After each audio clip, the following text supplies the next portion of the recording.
কবে লাগছে বসন্ত পঞ্চমী? কিভাবে করবেন সরস্বতী পূজা? বসন্ত পঞ্চমী চলাকালীন কোন উপায়গুলি করলে সংসারের দরিদ্রতা দূর হয়? কোন কাজগুলো ভুলেও করবেন না? দেখুন সম্পূর্ণ তথ্য।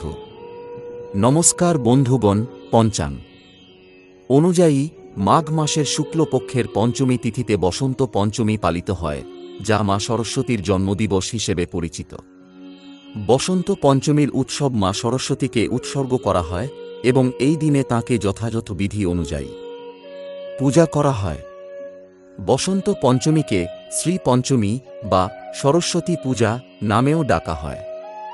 শিক্ষা ও শিল্পকলার ক্ষেত্রে বিশেষ ভূমিকা রাখা স্থানগুলিতে এই পূজা অত্যন্ত শ্রদ্ধার সঙ্গে উদযাপিত হয়। বিশেষ করে বিদ্যার্থীদের জন্য এই দিন অত্যন্ত গুরুত্বপূর্ণ, কারণ মা সরস্বতীর কৃপায় তাঁদের জ্ঞান ও শিল্পকলা আরও বিকশিত হয়। কিন্তু ভক্তগণ, 2025 সালে বসন্ত পঞ্চমীর তারিখ নিয়ে কিছু বিভ্রান্তি সৃষ্টি হয়েছে। কেউ বলছে 2 ফেব্রুয়ারি, আবার কেউ বলছে 3 ফেব্রুয়ারি। কিন্তু ভক্তগণ, আজকের এই ভিডিওতে আমরা সমস্ত বিভ্রান্তি দূর করব। এই ভিডিওতে আমরা আপনাদের জানাব বসন্ত পঞ্চমী কবে পালিত হবে, শুভ মুহূর্ত কখন, পূজাপাঠ কিভাবে করতে হবে। এছাড়াও ভিডিওর শেষে আমরা বসন্ত পঞ্চমী সংক্রান্ত কিছু গুরুত্বপূর্ণ উপায় ও তথ্য জানাব, যা আপনাদের অবশ্যই দেখা উচিত। ভক্তগণ, এই ভিডিওতে আমরা আপনাদের জানাব যে বসন্ত পঞ্চমীর দিনে ভুল করেও এই 4টি কাজ করবেন না, না হলে সর্বনাশ অনিবার্য।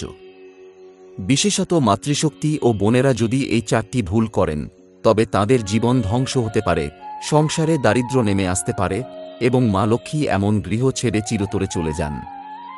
সাথে আমরা আপনাদের বলবো, বসন্ত পঞ্চমীর দিনে যদি এই জিনিসগুলি দান করেন, তবে আপনার ঘরে কখনো অর্থের অভাব হবে না এবং সর্বদা ধন সম্পদের বর্ষণ হবে। ভক্তগণ, আমরা আপনাদের এই জ্ঞানমূলক তথ্য সম্পূর্ণ বিনামূল্যে দিচ্ছি, তাই দয়া করে ভিডিওটি সম্পূর্ণ দেখুন, অর্ধেক দেখে চলে যাবেন না। অনেকেই আছেন যারা ভিডিওর কিছু অংশ কেটে কেটে দেখেন, মাঝে মধ্যে স্কিপ করেন। এমন ব্যক্তিরা জীবনে কখনো সফল হতে পারেন না। তাই ভিডিওটি সম্পূর্ণ দেখুন এবং মূল্যবান তথ্য গ্রহণ করুন। চলুন শুরু করা যাক। ভক্তগণ, এখন আমরা জানব যে বসন্ত পঞ্চমীর সঠিক তারিখ, শুভ মুহূর্ত এবং পূজার মুহূর্ত সম্পর্কে। পঞ্জিকায় অনুযায়ী এই বছর মাঘ মাসের শুক্লপক্ষে পঞ্চমী তিথি 2 ফেব্রুয়ারি সকাল 9:01 থেকে শুরু হবে এবং এই তিথির সমাপ্তি 3 ফেব্রুয়ারি সকাল 6:05 হবে। এই কারণে উদয় তিথি অনুযায়ী 2 ফেব্রুয়ারি 2025 তারিখে বসন্ত পঞ্চমীর উৎসব উদযাপন করা হবে। এখন সরস্বতী পূজার মুহূর্তের কথা বললে, এই বছর বসন্ত পঞ্চমী দিনে পূজার শুভ মুহূর্ত সকাল 7:09 থেকে শুরু হবে, যা দুপুর 1-2:35 পর্যন্ত থাকবে। এই সময়কালে আপনি দেবী সরস্বতীর পূজা করতে পারেন। ভক্তগণ, বসন্ত পঞ্চমী দিনে অনেক শুভ যোগ তৈরি হচ্ছে। পঞ্জিকার অনুযায়ী 2 ফেব্রুয়ারি উত্তরা ভাদ্রপদ নক্ষত্রের গঠন হবে, যার উপর শিব এবং সিদ্ধ যোগের যোগ থাকবে। এই তিথিতে সূর্য মকর রাশিতে থাকবে।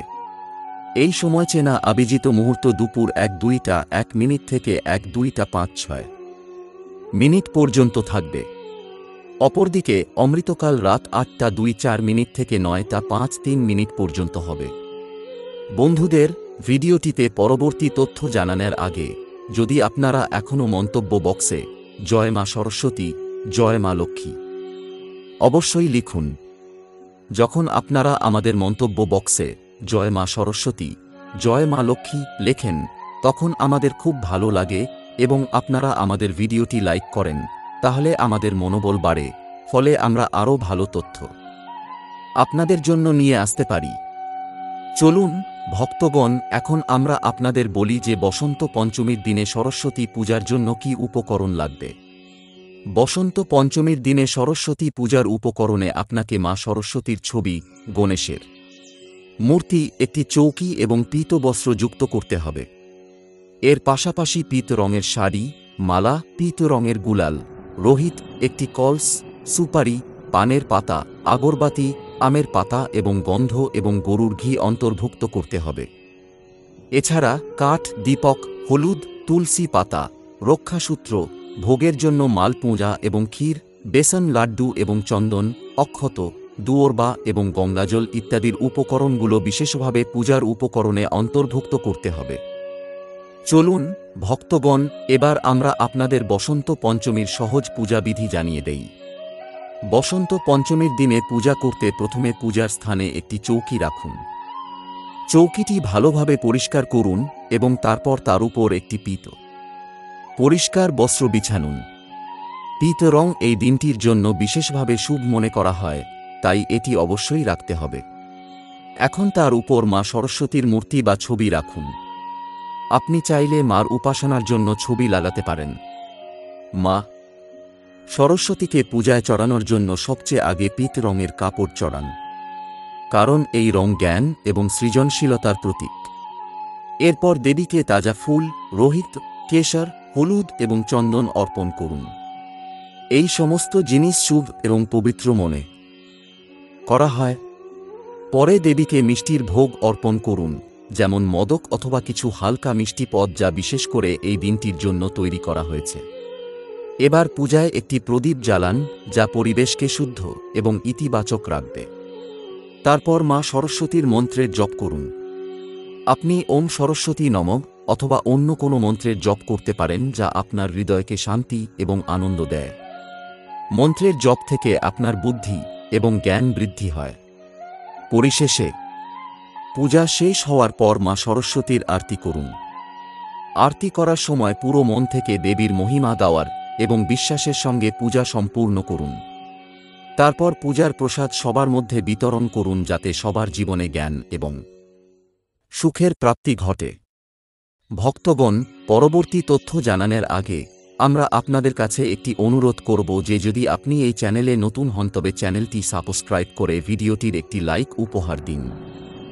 সাথে আপনি আপনার রাশিও মন্তব্য বক্সে দিন, কারণ আমরা রাশি সংক্রান্ত ভাগ্য বলি এবং ভাগ্যে চলা সমস্যাগুলি দূর করার জন্য সহজ এবং কার্যকরী উপায়ও বলি। তাই আপনি আপনার রাশি মন্তব্য বক্সে দিন। চলুন ভক্তগণ, এখন আমরা জানতে পারি বসন্ত পঞ্চমীর উৎসব কেন উদযাপন করা হয়। বসন্ত পঞ্চমীর উৎসব জ্ঞানের দেবী মা সরস্বতীর জন্মদিনের রূপে পালন করা হয়। ধর্মীয় বিশ্বাস অনুযায়ী এই দিন দেবী সরস্বতী প্রকাশ পেয়েছিলেন। পুরাণের কথা অনুযায়ী যখন ব্রহ্মা দেবতা সৃষ্টির কাজ শুরু করেছিলেন, তখন প্রথমে তিনি জীব এবং মানুষের সৃষ্টি করেছিলেন, কিন্তু পরিবেশটি খুব শীতল এবং শান্তিপূর্ণ ছিল। পরে ব্রহ্মা দেবতা বিষ্ণুর অনুমতি নিয়ে তাঁর কমণ্ডলু থেকে পৃথিবীতে কিছু জল ছড়িয়ে দেন। এই জল থেকে হাতে বীণা নিয়ে দেবী সরস্বতী প্রকাশ পেলেন। ব্রহ্মা দেবতা তাঁদের বীণা বাজানোর প্রার্থনা করেন এবং যেই দেবী সরস্বতী বীণা বাজান, সমস্ত জীব এবং মানুষের ভাষা এল। এই কারণেই এই দিনটি বসন্ত পঞ্চমী হিসেবে পালন করা হয়। বসন্ত পঞ্চমীর দিন একটি ধর্মীয় এবং মানসিক শুদ্ধতার দিন। এই দিনে ভালো কাজের সূচনা করা হয় এবং খারাপ কাজ থেকে দূরে থাকার প্রেরণা দেওয়া হয়। এই দিনে খারাপ কর্ম, ঝগড়া এবং বিতর্ক থেকে দূরে থাকার সময় মনে করা হয়। যদি কারো সঙ্গে মতবিরোধ বা কোনো কড়া সম্পর্ক থাকে তবে এই দিনে তা দূর করার চেষ্টা করা উচিত, বরং ভালো চিন্তা এবং ইতিবাচক শক্তিতে পূর্ণ একটি দিন কাটানো উচিত। দ্বিতীয়ত, মাদকদ্রব্য থেকে দূরে থাকুন। ভক্তগণ, বসন্ত পঞ্চমীর দিন মানসিক এবং শারীরিক শুদ্ধতাকে বোঝানোর দিন। এই দিনে মাদকদ্রব্য থেকে দূরে থাকার পরামর্শ দেওয়া হয়, কারণ মাদকদ্রব্য শরীর এবং মস্তিষ্কের শুদ্ধতাকে নষ্ট করে। মানসিক শান্তি এবং মনোনিবেশ করার জন্য মাদকদ্রব্য থেকে দূরে থাকা উচিত। এই দিনটি আত্মসংযম এবং সাধনার দিন, মাদকদ্রব্য এর সম্পূর্ণ বিপরীত। তৃতীয়ত, মাংসাহার থেকে দূরে থাকুন। ভক্তগণ, বসন্ত পঞ্চমীর দিন বিশেষভাবে দেবী সরস্বতীর পূজার দিন। এই দিনে দেবীকে শুদ্ধতা এবং আহারের শুদ্ধতারও পূজা করা হয়। মাংসাহার এই দিনে সম্পূর্ণভাবে ত্যাগ করার পরামর্শ দেওয়া হয়, কারণ মাংসাহার শরীরকে ভারী করে এবং মানসিক শান্তিতে বিঘ্ন ঘটায়। এই দিনে শাকাহারী খাদ্য গ্রহণ করলে মানসিক শান্তি এবং তাজা অনুভূতি বজায় থাকে। চতুর্থত, ঝগড়া ও বিতর্ক থেকে দূরে থাকুন। ভক্তগণ, বসন্ত পঞ্চমী শান্তি ও সুখের প্রাপ্তির দিন। এই দিনে ঝগড়া এবং বিতর্কে পড়া উচিত নয়। যদি কারো সঙ্গে কোনো বিতর্ক বা মতবিরোধ থাকে তবে এই দিনে তাদের মীমাংসা করার চেষ্টা করুন।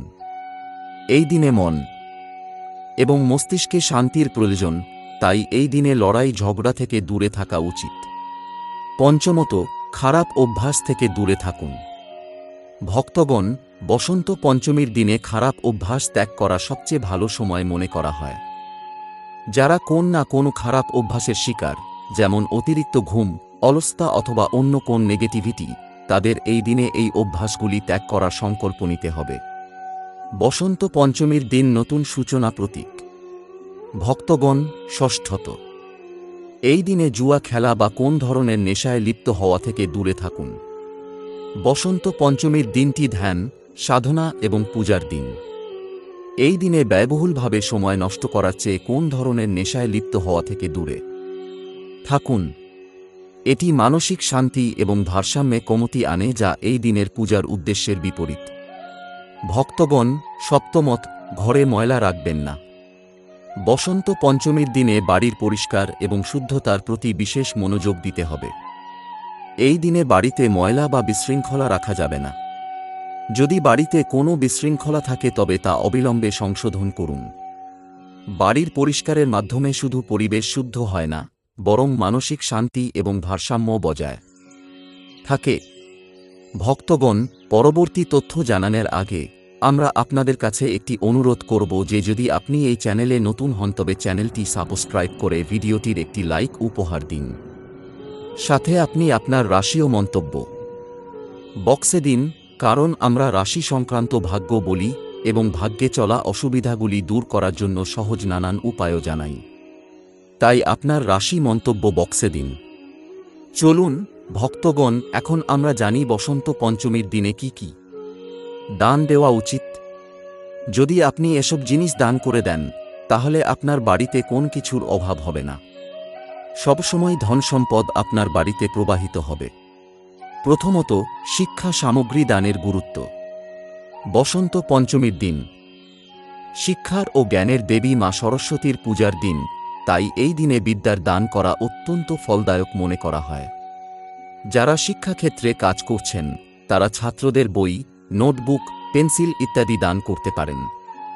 এর পাশাপাশি যদি কোনো দরিদ্র শিশু থাকে যে পড়াশোনার জন্য সামগ্রী কিনতে পারে না, তাদের জন্য স্কুল ব্যাগ, বই এবং স্টেশনারি দান করা উচিত।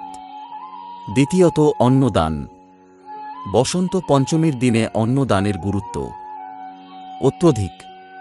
অন্নদান করার ফলে ব্যক্তিকে কেবল পুণ্যের প্রাপ্তি হয় না, বরং এর মাধ্যমে তার আয়ু এবং স্বাস্থ্য বৃদ্ধি পায়। এই দিনে বিশেষ করে গরিব, অনাথ এবং সাধুদের অন্ন দান করা উচিত। যারা দরিদ্রতা বা আকাল মোকাবেলা করছেন তাদের পেট ভরানোর মাধ্যমে জীবনে সুখ সমৃদ্ধি বাসা বাঁধে। তৃতীয়ত, পীত বস্ত্রের দান। ভক্তগণ, বসন্ত পঞ্চমীর দিন বিশেষভাবে পীত রঙের সঙ্গে যুক্ত, কারণ এই দিনে পীত রং শুভ মনে করা হয় এবং দেবী সরস্বতীর পূজায় পীত রঙের ফুল, বস্ত্র এবং অন্যান্য সামগ্রী ব্যবহৃত হয়। এই দিনে পীত রঙের কাপড় দান করলে সমৃদ্ধি এবং সুখের অভাব হবে। আপনি পীত রঙের কাপড় দরিদ্র বা অসহায়দের দেওয়ার চেষ্টা করুন। চতুর্থত, সোনার দান। ভক্তগণ, বসন্ত পঞ্চমীর দিনে সোনার দানও অত্যন্ত পুণ্যজনক মনে করা হয়। এটি বিশেষভাবে মহিলাদের জন্য গুরুত্বপূর্ণ দিন। যদি সম্ভব হয় তবে এই দিনে সোনালী উপকরণ যেমন গহনা দান করা উচিত, কিন্তু এটি কোনো দরকারি মহিলা বা সাধ্বীকে করা উচিত। সোনার দান বিশেষভাবে মা লক্ষ্মীর দয়া প্রাপ্তির একটি উপায়। পঞ্চমত, সোনালী বা রূপার মুদ্রার দান। ভক্তগণ, বসন্ত পঞ্চমীর দিনে রূপার বা সোনালী মুদ্রার দানও বিশেষভাবে লাভজনক মনে হয়। এটি বিশেষভাবে ব্যবসায়ীদের জন্য শুভ হিসেবে মনে করা হয়, কারণ এটি তাদের ব্যবসায়ের উন্নতি ও সমৃদ্ধি আনে। আপনি রূপার মুদ্রা কোনো মন্দিরে অথবা দরিদ্রদের দান করতে পারেন। ষষ্ঠত, ফল এবং মিষ্টির দান। ভক্তগণ, বসন্ত পঞ্চমীর দিনে বিশেষভাবে ফল এবং মিষ্টির দান করা ভালো মনে করা হয়। আপনি দরিদ্রদের জন্য তাজা ফল, বিশেষ করে কলা, আপেল, আঙুর এবং কমলার মতো ফল দিতে পারেন। এর সাথে মিষ্টির দানও করুন, যেমন লাড্ডু, হালুয়া বা অন্যান্য ঐতিহ্যবাহী মিষ্টি যা এই দিনে বিশেষভাবে তৈরি করা হয়। ফল এবং মিষ্টির দান করলে ব্যক্তির স্বাস্থ্য ভালো থাকে এবং এটি তার জীবনে মিষ্টতা এবং সুখের প্রতীক। এছাড়া এই দান সমাজে প্রেম এবং সদ্ভাবনা বৃদ্ধিতে সাহায্য করে।